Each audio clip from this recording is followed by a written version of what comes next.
नमस्कार, उत्तराखंड समाचार में आपका स्वागत है। मैं देवेंद्र प्रसाद। सबसे पहले मुख्य समाचार।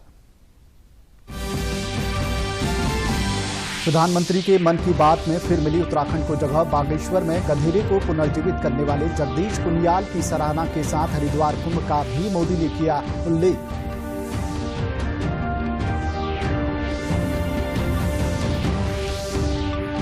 हरिद्वार कुंभ के लिए शासन ने जारी की एसओपी। मेला क्षेत्र में आने के लिए अनिवार्य होगी 72 घंटे के भीतर की कोरोना नेगेटिव रिपोर्ट।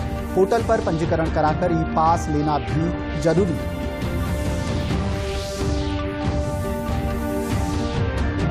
कोरोना की रोकथाम के लिए वैक्सीनेशन का दूसरा चरण कल से 60 साल से अधिक उम्र वाले लगवा सकेंगे टीका। प्राइवेट अस्पतालों के लिए तय की गई अधिकतम 250 रुपये कीमत।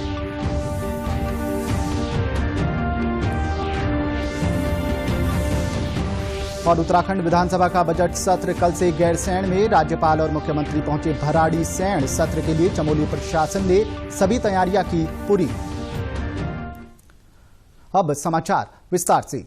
प्रधानमंत्री नरेंद्र मोदी ने आज आकाशवाणी से मन की बात में एक बार फिर उत्तराखंड का उल्लेख किया। अपने 74वें मासिक संबोधन में उन्होंने जल संरक्षण पर जोर देते हुए इस दिशा में बागेश्वर जिले के जगदीश कुनियाल के काम की सराहना की। प्रधानमंत्री ने कहा कि जगदीश का गांव और आसपास का इलाका पानी की जरूरत के लिए एक प्राकृतिक स्रोत पर निर्भर था। कुछ साल पहले ये स्रोत सूख गया। जगदीश ने ग्रामीणों के साथ मिलकर कई पेड़ लगाए और आज इलाके का सूखा हुआ जल स्रोत फिर से पानी से भर गया है। उत्तराखंड के बागेश्वर में रहने वाले जगदीश कुनियाल जी का काम भी बहुत कुछ सिखाता है। जगदीश जी का गांव और आसपास का क्षेत्र पानी की जरूरतों के लिए एक प्राकृतिक स्रोत पर निर्भर था, लेकिन कई साल पहले ये स्रोत सूख गया। इससे पूरे इलाके में पानी का संकट गहराता चला गया। जगदीश जी ने इस संकट का हल वृक्षारोपण से करने की ठानी। उन्हें पूरे इलाके में गांव के लोगों के साथ मिलकर हजारों पेड़ लगाए और आज उनके इलाके का सूख चुका वो जल स्रोत फिर से भर गया है। प्रधानमंत्री के मन की बात में सराहना मिलने से जहां जगदीश कुनियाल काफी खुश हैं, वहीं अन्य पर्यावरण प्रेमी भी उत्साहित हैं। उनका कहना है कि प्रधानमंत्री मोदी की बातों से उन्हें पर्यावरण संरक्षण की दिशा में काम करने की प्रेरणा मिली है। आज मन की बात में प्रधानमंत्री श्रीमान नरेंद्र मोदी जी ने जो मेरे कार्यों की सराहना की है, मुझे इतनी आशा नहीं थी कि मुझे इतना सम्मान मिलेगा। मैं तो एक निस्वार्थ भाव से ये काम किया है। मैं आगे को अपने बच्चों को भी ये कहूँगा कि बच्चों पेड़ लगाते रहें और लोगों को भी प्रेरित करूँगा कि पेड़ों का संरक्षण करें, पेड़ों को लगाएं, जिससे जो है कि हमारे जो जीवन है वो सफल रहे। बागेश्वर जिले की गरुड़ तहसील में सिरकोट क्षेत्र के परकोटी गांव निवासी जगदीश कुनियाल ने 20 साल के अथक परिश्रम से सूख चुके गधेरे को पुनर्जीवित कर दिखाया है। सिरकोट, परकोटी, धांधली, कंधार और कालीगढ़ गांव के लिए पानी का सीम गधेरा एकमात्र जरिया था। करीब 20 साल पहले ये प्राकृतिक जल स्रोत पूरी तरह से सूख गया था। गांव में सिंचाई तो दूर, पीने भर के लिए पानी की समस्या होने लगी तो जगदीश कुनियाल ने जल स्रोत रिचार्ज जोन से शुरुआत कर करीब 200 नाली भूमि में पौधारोपण शुरू किया। चौड़ी पत्ती वाले बांज, बुराश, देवदार, शीशम और सुराही के हजारों पौधे रोपे गए। इसके साथ ही जल स्रोत से निकलने वाली धारा के प्रवाह मार्ग में कई छोटे छोटे रिचार्ज पिट भी बनाए गए। उनकी मेहनत का परिणाम ये निकला कि सूख चुका सीम गधेरा एक बार फिर पुनर्जीवित हो गया। यहाँ पे पानी की बड़ी किल्लत थी तो मेरे मन में पर्यावरण के प्रति भी वो थी, जागरूकता थी। उसमें चिपको आंदोलन के बारे में पढ़ा था मैंने। तो एक अपने आत्मा उससे आवाज़ आई आत्मा से कि कुछ करना चाहिए। तो मैं चौड़ी पत्ती के पेड़, बांस, बुरांस, ये इनका संरक्षण करते रहा, लगाते रहा। उसके बाद यहाँ पे जो है कि अन्य प्रजाति देवदार है, सुराही है, अंगू है, काफ़ी अन्य बहुत प्रजाति के जो है यहाँ पे पेड़ लगा के जो है इसका संरक्षण किया। तो इससे ये फायदा हुआ है कि यहाँ पे जल स्रोत काफी बढ़ गया, तो जिससे 300-400 परिवारों को पानी मिल गया। प्रधानमंत्री नरेंद्र मोदी ने आज मन की बात में माघ पूर्णिमा स्नान और हरिद्वार कुंभ का भी उल्लेख किया। प्रधानमंत्री ने कहा कि मेले हमारी संस्कृति से जुड़े हैं। कल माघ पूर्णिमा का पर्व था। माघ का महीना विशेष रूप से नदियों, सरोवरों और जल स्रोतों से जुड़ा हुआ माना जाता है। हमारे शास्त्रों में कहा गया है, माघे निमग्ना सलिले शुशीते विमुक्त पापा त्रिदिवम प्रयांति, अर्थात माघ महीने में किसी भी पवित्र जलाशय में स्नान को पवित्र माना जाता है। इस बार हरिद्वार में कुंभ भी हो रहा है। जल हमारे लिए जीवन भी है, आस्था भी है और विकास की धारा भी है। पानी एक तरह से पारस से भी ज्यादा महत्वपूर्ण है। में प्रधानमंत्री के मन की बात पर साधु संतों ने कहा कि उन्होंने जिस प्रकार कुंभ का जिक्र किया और हमारी सनातन संस्कृति को जोड़ते हुए जल संरक्षण की बात की, वो काफी महत्वपूर्ण है। प्रधानमंत्री की मन की बात सुनकर के हम लोगों का जो हृदय बहुत अच्छा लगा, मतलब खुश हुआ। उन्होंने सबसे पहले माघ के महीने जो हमारा पवित्र महीना माना जाता है वहाँ शुरू किया है और 2021 के कुंभ के विषय में बात की है। और उन्होंने संत रविदास के विषय में बात की है, जल संरक्षण के विषय में बात की है, आत्मनिर्भर की बात की है, कई उदाहरण पेश किए, कई लोगों को इसे बताया नाम जिन्होंने आगे आकर के ऐसा किया भी है।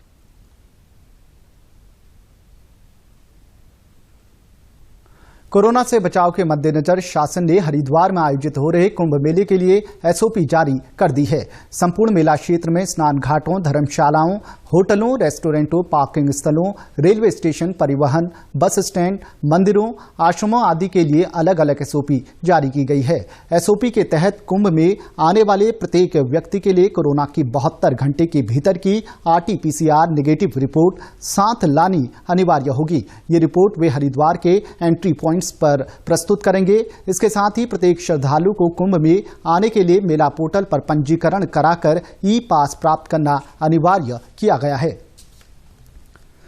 उत्तराखंड समेत देश भर में कोरोना वायरस के संक्रमण से बचाव के लिए वैक्सीनेशन का दूसरा चरण कल 1 मार्च से आरंभ होगा। इसमें फ्रंटलाइन वर्कर्स के अलावा 60 साल से ज्यादा उम्र के लोगों और 45 साल से ऊपर के उन लोगों को भी ये वैक्सीन दी जाएगी जो किसी कमोबिडिटी से जूझ रहे हैं। दूसरे चरण में वैक्सीन निजी अस्पतालों में भी ये उपलब्ध होगी। इसके लिए सरकार की ओर से कीमत अधिकतम 250 रुपये निर्धारित की गई है, जबकि सरकारी सेंटर पर यह वैक्सीन निःशुल्क लगाई जाएगी। दूसरे चरण में वैक्सीन के लिए कोविन 2.0 ऐप को डाउनलोड करके रजिस्ट्रेशन करवाना होगा। What we have suggested to the states is that all government health facilities can be used as COVID vaccination centers. They could be medical college hospitals, district hospitals, sub-divisional hospitals, CHCs, PHCs, health sub-centers and health and wellness centers. So again, the choice is with the states.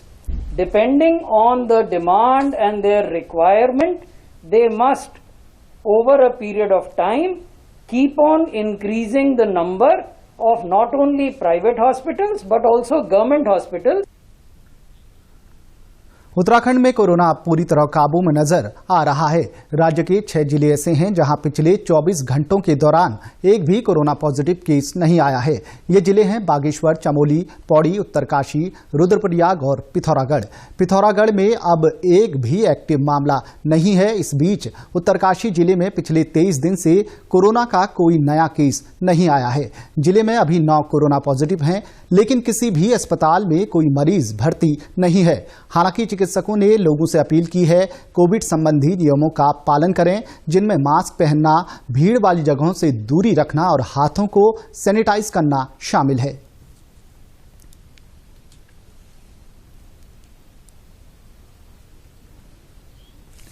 वहीं प्रदेश में corona virus संक्रमित मरीजों की कुल संख्या बढ़कर 96,992 हो चुकी है। आज शाम 6 बजे तक प्रदेश में 43 नए मामले सामने आए। कुल एक्टिव मामलों की संख्या 451 है। अब तक कोरोना संक्रमण के 1692 लोगों की मृत्यु हुई है।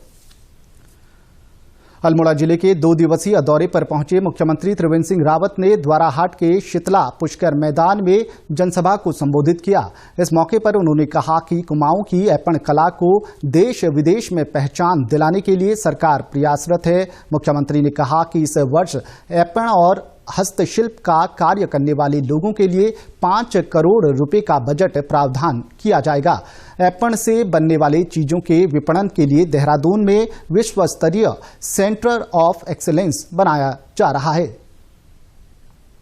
पिछली बार मैं देहरादून से पूरा गैरसैंण तक बाई रोड आया था और उस दौरान मैंने रास्ते में जो सड़कें हमारी बन रही थी उनको भी देखा, कुछ अन्य प्रोजेक्ट जो चल रहे थे उनको भी देखा, क्षेत्र के लोगों से भी मिला। क्षेत्र के लोग जो उनकी समस्याएं होती हैं उनको भी बताते हैं और जो काम हम कर रहे हैं उसके बारे में भी प्रतिक्रिया देखने को मिलती है कि समाज उनको किस रूप में ले रहा है। तो इसका मतलब ये है कि हम जनता के काफ़ी करीब से जाते हैं। मैं कोशिश करता हूँ यदा कदा कि जब भी ऐसा मौका मिले तो मैं बाई रोड भी जाता हूँ और कभी कभी मैं पैदल भी चलता हूँ। उत्तराखंड विधानसभा का बजट सत्र कल से शुरू हो रहा है। राज्य की ग्रीष्मकालीन राजधानी के तौर पर घोषित गैरसैंण में सत्र के लिए सभी तैयारियां पूरी कर ली गई हैं। बजट सत्र के लिए राज्यपाल बेबी रानी मौर्य, मुख्यमंत्री त्रिवेंद्र सिंह रावत समेत कई मंत्री आज गैरसैंण पहुंच गए हैं। चमोली की जिलाधिकारी स्वाति एस भदौरिया ने बताया कि मंत्रियों, विधायकों और वरिष्ठ अधिकारियों के आवास, भोजन और परिवहन समेत सभी व्यवस्थाओं के लिए लाइजनिंग अफसरों की तैनाती कर दी गई है। दूरसंचार व्यवस्था को दुरुस्त रखने के लिए भराड़ीसैंण में 2 टावर लगाए गए हैं। जो हमारी परिवहन व्यवस्था है उसके लिए भी गाड़ियों का अधिग्रहण और गाड़ियों को हायरिंग पे लेना शुरू कर दिया गया है। बैरिकेडिंग वहाँ पे ऑलरेडी काम शुरू हो चुका है। अस्थायी जेल के लिए भी स्थान चिन्हित कर लिया गया है और वहाँ पे भी उसकी सभी व्यवस्थाएं की जा रही हैं। बाकी जो आवास एवं भोजन की व्यवस्था होती है वो सब भी पूर्ण की जा चुकी हैं। और कनेक्टिविटी जैसे वहाँ पे थोड़े से इश्यूज रहते हैं तो इस बार हमारी जियो से भी बात हुई है और जियो भी वहाँ पे 2 टावर लगवा रहे हैं और उनको इनफैक्ट हम लोगों ने बोला है कैनोपी भी लगा दे जिससे अगर किसी अन्य का सिग्नल नहीं भी आता है तो तत्काल कोई जियो का सिम लेकर वहाँ पे अपना संचार एटलीस्ट बाधित ना हो। इस बीच विधानसभा के बजट सत्र के दौरान सुरक्षा इंतजामों के लिए व्यापक पुलिस बल की तैनाती की गई है। आज पुलिस उप महानिरीक्षक करण सिंह नगन्याल और चमोली के एसपी यशवंत सिंह चौहान ने भराड़ीसैंण में पुलिस बल की ब्रीफिंग की। पौड़ी जिला मुख्यालय में आयुष मंत्री डॉक्टर हरक सिंह रावत ने 3 करोड़ की लागत वाले जिला आयुर्वेद एवं यूनानी चिकित्सा के आवासीय व अनावासीय भवन का शिलान्यास किया। इसका निर्माण पेयजल निगम कर रहा है जो अगले वर्ष फरवरी में बनकर तैयार होगा। आयुष मंत्री डॉक्टर रावत ने कहा कि इस भवन का निर्माण होने पर इसमें वेलनेस सेंटर और योगा केंद्र भी स्थापित हो जाएंगे। होम्योपैथी का अपना भवन था, आयुर्वेद का अपना भवन था, उससे बहुत बड़ी दिक्कतें लोगों को हो रही थी और इसलिए आज हमें खुशी है कि 3 करोड़ की लागत से हमारा ये आयुर्वेदिक भवन का आज शिलान्यास हुआ है। इस पे होम्योपैथिक और सबसे बड़ी बात कि इस पे नीचे हमने पार्किंग दी है, ऊपर ऑफिस दिया है और इस पे वेलनेस सेंटर दिया है। योगा भी इसमें हम योगा का एक हॉल भी बनेगा। तो मैं सोचता हूँ ये बहुत 3 करोड़ रुपए की लागत से ये हमारा भवन बनेगा और भी अगर आवश्यकता पड़ेगी तो इस भवन के निर्माण के लिए प्रदेश सरकार धनराशि उपलब्ध कराएगी। पौड़ी में आयुर्वेद एवं यूनानी चिकित्सा विभाग पिछले 30 वर्षों से किराए के भवन में संचालित हो रहा है। विभागीय अधिकारियों का कहना है कि भवन निर्माण के बाद आयुर्वेद एवं यूनानी चिकित्सालय का संचालन भी बेहतर ढंग से हो सकेगा। अभी तक औषधियों को सुरक्षित रखने में भी समस्या आ रही थी। हमारे सभी आयुर्वेद विभाग के लिए एक बहुत ही ऐतिहासिक दिवस है जिसकी हमें वर्षों से यहाँ पे इच्छा थी, वो आज हमारा सपना साकार हो रहा है। 30 वर्षों से हमारा आयुर्वेदिक हॉस्पिटल किराए पे इधर उधर घूम रहा था। हमारे पास अपना बैठने को जगह नहीं थी, दवाई रखने के लिए जगह नहीं थी, योगा सेंटर चलाने के लिए जगह नहीं थी और पार्किंग की ये सब हमने व्यवस्था इसमें रखी है। ये हमें सबसे बहुत बड़ी खुशी हो रही है। उत्तराखंड के समाचारों में बस इतना ही। चलते चलते मुख्य समाचार एक बार फिर। प्रधानमंत्री के मन की बात में फिर मिली उत्तराखंड को जगह। बागेश्वर में गधेरे को पुनर्जीवित करने वाले जगदीश कुनियाल की सराहना के साथ हरिद्वार कुंभ का भी मोदी ने किया उल्लेख।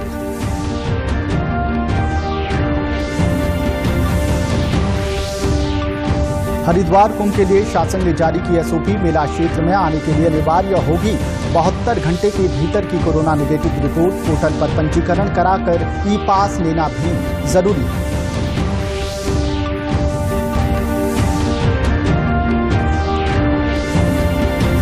कोरोना की रोकथाम के लिए वैक्सीनेशन का दूसरा चरण कल से 60 साल से अधिक उम्र वाले लगवा सकेंगे टीका। प्राइवेट अस्पतालों के लिए तय की गई अधिकतम 250 रुपये कीमत।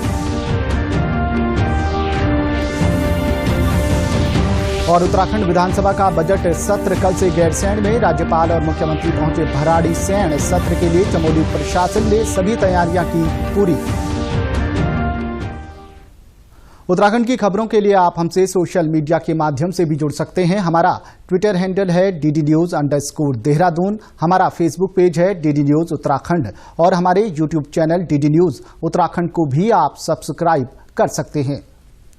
कोरोना संक्रमण से बचने के लिए मास्क का अनिवार्य रूप से और सही ढंग से प्रयोग करें। साथ ही सामाजिक दूरी का ख्याल रखें। नियमित रूप से हाथ धोएं और याद रखें, कोरोना को हराना है, मास्क जरूर लगाना है। नमस्कार।